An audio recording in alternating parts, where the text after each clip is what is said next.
सुर में गाना सीखिए पाधानीसा ऐप के साथ AI powered personal music teacher from Saregama.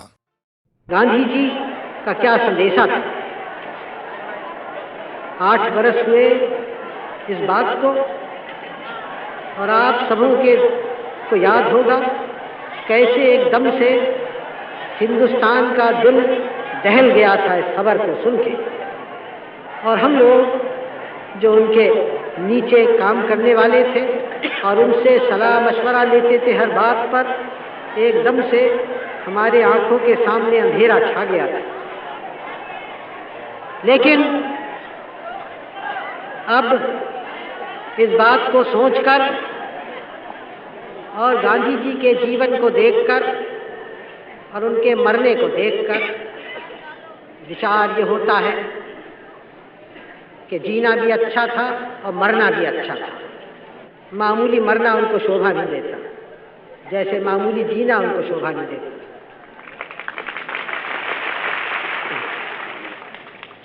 और एक उनकी जिंदगी और उनका मरना एक हिंदुस्तान के अमर कहानियों में हो गया। लेकिन कहानियाँ तो हमारी बहुत सारी हैं। सवाल ये उठता है कि जो रोशनी उन्होंने डाली कहाँ तक हमारी आंखों के सामने है, जो रास्ता उन्होंने दिखाया कहाँ तक उस पर हम चलने की कोशिश करते हैं।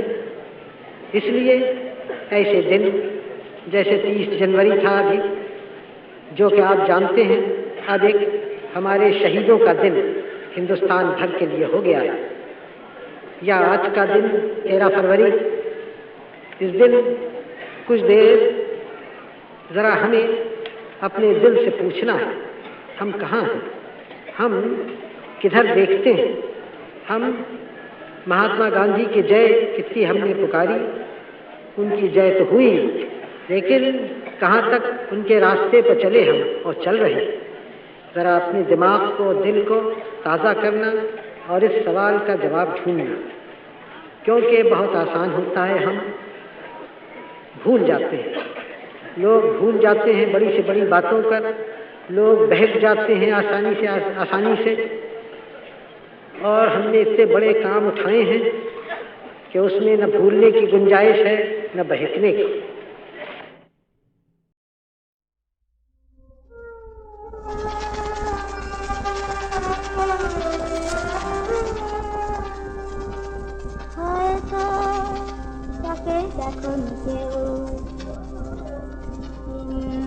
দেখেছিলে শত আচল ঢেকে শীর্ণ দেহখানে ক্লান্ত পায়ে পায়ে যেতে পথে কি জানি কি ধরে গেছে বুঝি ধরে জীবনের তরু থেকে। তখন গগন ছড়ায় আগুন দারুণ তেজে,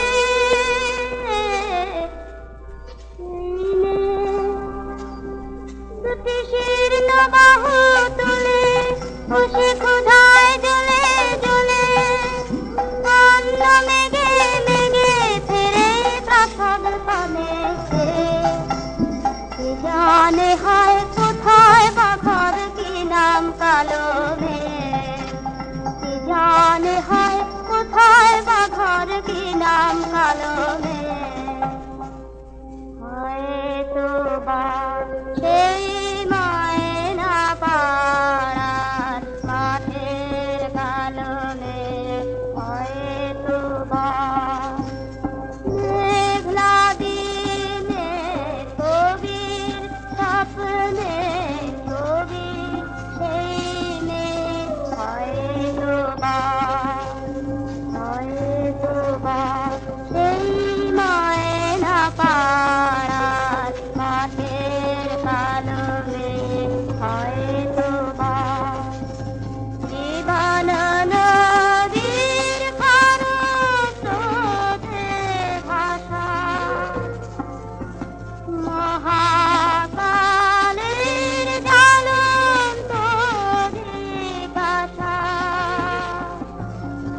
তো তাকেই কৃষ্ণ কলি বলে কবি গুরু তুমি কিনেছিলে হয়তো তাকেই কৃষ্ণ কলি বলে কবি গুরু তুমি কিনেছিলে কল্পলোকের মাধুরী মোর কুসুম ইহায় গেল ধরে হয়তো তাকেই কৃষ্ণ কলি বলে কবি গুরু তুমি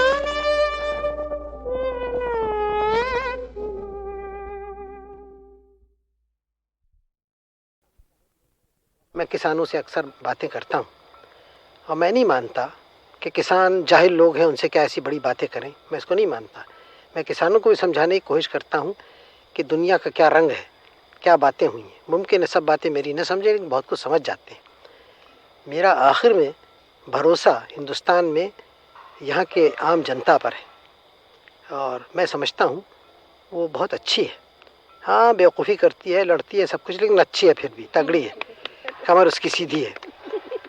और अगर इसी तरह से आपको भी समझना है, अगर आप समझते हैं तब आपका ताल्लुक़ संबंध उन लोगों से अच्छा होगा।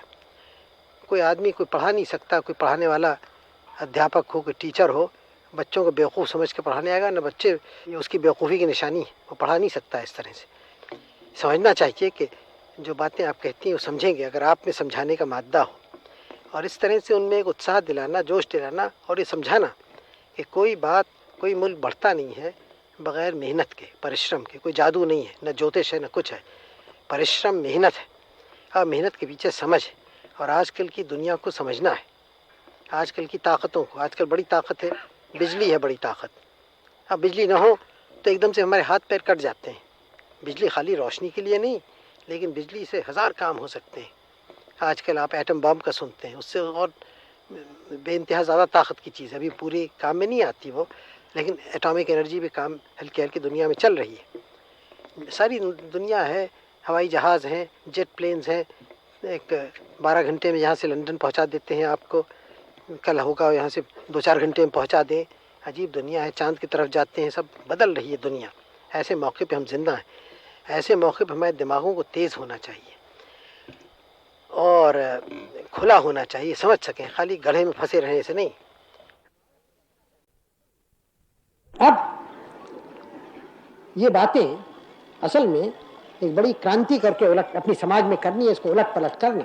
कुछ तो हुआ है, कुछ करना है और ये विचार मन से निकालना है। यही कि कलम चलाना ज़्यादा ऊंचा है फड़ुए चलाने से। कलम चलाना भी बहुत आवश्यक है देश में, इसमें कोई मुझे शक नहीं, लेकिन जो आदमी कलम चलाता है खाली और काम नहीं कर सकता तो वो पूरी तौर से नहीं बढ़ा है, ना पूरी तौर से पढ़ा लिखा है मेरी राय में। वही आदमी कलम भी ठीक चलाएगा जो हाथ पैर भी चला सकता है, मेरी राय है। अब ऐसी पढ़ाई हमारे तो बहुत लोगों को हुई नहीं है, इसलिए हम अभी तक पूरी तौर से पढ़े लिखे लोग नहीं हैं। अब हम चाहते हैं कि हमारे देश में लोगों को मौका मिले दोनों बातें करने का। दिमाग कुछ बढ़े, बगैर दिमाग के तो होता नहीं, कोई बेवकूफ़ आदमी तो मुल्क को बढ़ाते नहीं। और हाथ पैर चलाना जाने, चाहे हाथ पैर वो खेत पे चलाएं, मशीन पे चलाएं, ज़मीन पर, कारखाने में चलाएं, लेकिन हाथ पैर चलाएं। इसलिए आजकल की दुनिया में सब में आवश्यक लोग हल्के हल्के वो होते जाते हैं। वो नहीं जो पहले दुनिया में थे, वो नहीं, बल्कि नए लोग जो सब में आवश्यक हैं। एक मोटी तौर से मैं आपसे कहता हूँ, वो इंजीनियर लोग हैं, वो वैज्ञानिक लोग हैं, साइंटिस्ट हैं। बड़े से बड़ा इंजीनियर को हाथ पैर चलाने पड़ते हैं या चलाने चाहिए, और जिस वक्त वो छोड़ देता है हाथ पैर चलाना, वो ठंडा हो जाता है, उसको जान नहीं रहती उस इंजीनियर में, आदी हो जाती है, दफ्तरी आदमी बाबू हो जाता है। फिर वैज्ञानिक लोग हैं, वो गद्दी में बैठ के काम नहीं कर सकते, उनको हाथ पैर से और दिमाग से, तीनों से काम करना है। ये दुनिया ऐसी है। तो इस विचार को इस देश से निकालना है, उखाड़ना है, उखाड़ के कुचल के ख़त्म कर देना है। जो यहाँ के हाथ पैर चलाने वाले नीच होते हैं, मैनुअल लेबर नीच है, ये भयानक विचार है, गलत है, निकम्मा है, विष से भरा हुआ है, तबाह करने वाला है मुल्क को। बहुत सारे शब्द मैंने आपसे कह दिए कि आपके दिमाग में ये बात धस जाए। अच्छी बात है। तो आपका ये यूनिवर्सिटी, विश्वविद्यालय, महाविद्यालय, विद्यापीठ, मालूम क्या क्या नाम इसके हैं, वो बना। और हिंदुस्तान में जहाँ तक मुझे मालूम है पहला ऐसा बना है, यानी विशेषकर खेती से संबंध रखने वाला। फिर ये प्रश्न आता है कि चलेगा कैसे। मुझे कोई संदेह नहीं कि यहाँ प्रोफेसर अच्छे अच्छे आएंगे, अमेरिका के होंगे, यहाँ के होंगे, इसमें मुझे कोई शक नहीं है। लेकिन फिर भी ये सवाल होता है कि आप उसी तरह से यहाँ काम करेंगे और रहन सहन आपका होगा जैसे कि और जगह और यूनिवर्सिटीज कॉलेजेस में होता है, या कुछ और ढंग होगा। आप भी बड़े बड़े मकान हैं, इमारतें हैं, उसमें जाके कुछ आप लोगों को, आपके प्रोफेसर को और आपके विद्यार्थियों को एक अभिमान हो जाए, गुरूर हो कि हम तो बड़े बड़े मकानों में हम पढ़ा करते हैं। वो बेचारा जो किसान खेत में काम करता है वो तो कोई एक नीच आदमी है, गिरा हुआ आदमी, हम उससे ऊंचे हैं।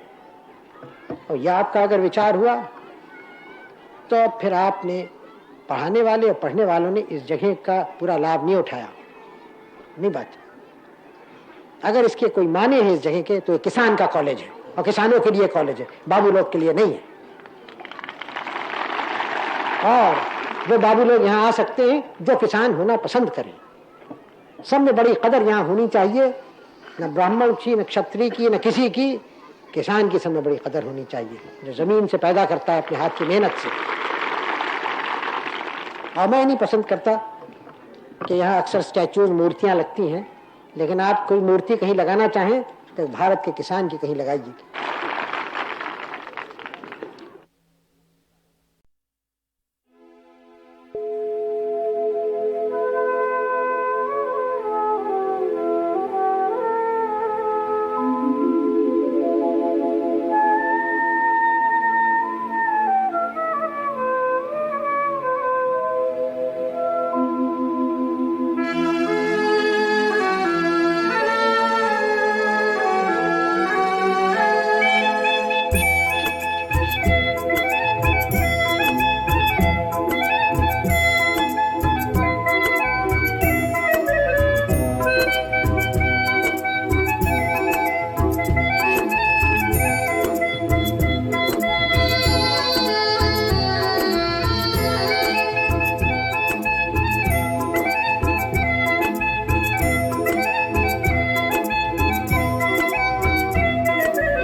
लगता है ये नए नए हमारे काम को देखना, उनका शुरू होना और देखना, क्योंकि ये सब एक एक कदम है हमारे उस यात्रा में, जिस बड़ी यात्रा पे हम बढ़े, यानी देश का रूप जरा बदलें, देश का काम बदलें, देश में कुछ विज्ञान और ये मशीन युग जो है आजकल उसको ले आए, और इस सब का नतीजा ये हो कि देश एक खुशहाल देश हो जाए और गरीबी यहाँ से निकल जाए।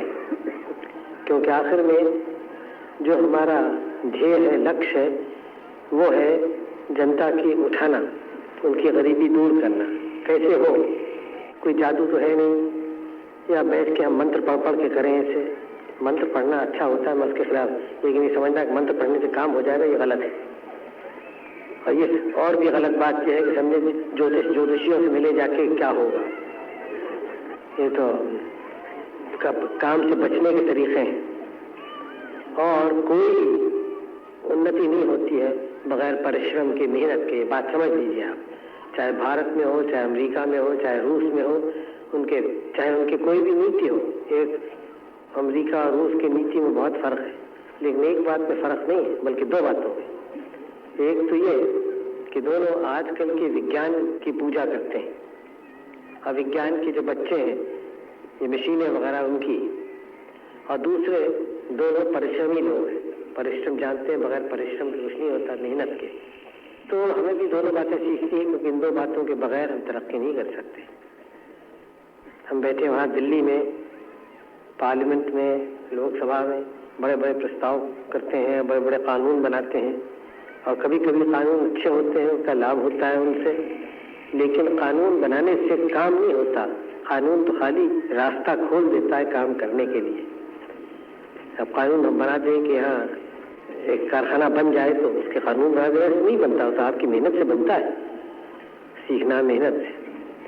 तो जो कुछ काम भी हमें करना है तो बहुत मेहनत करनी पड़ती है, परिश्रम करना होता है, और जितना ज़्यादा हम करें उतना ही ज़्यादा हमें लाभ मिलता है। ये एक मोटी बात है जो मैं बार बार आपसे कह रहा हूँ, इसलिए कि आप समझ जाएं। क्योंकि मैंने देखा है कि बहुत लोग हमारे देश में समझते हैं कि परिश्रम की बहुत आवश्यकता नहीं है, बल्कि कुछ और तरीके से हम देश को बदल देंगे, और ये बात बिल्कुल गलत है। हाँ, और तरीकों की आवश्यकता है, यानी हम आजकल की दुनिया को समझें।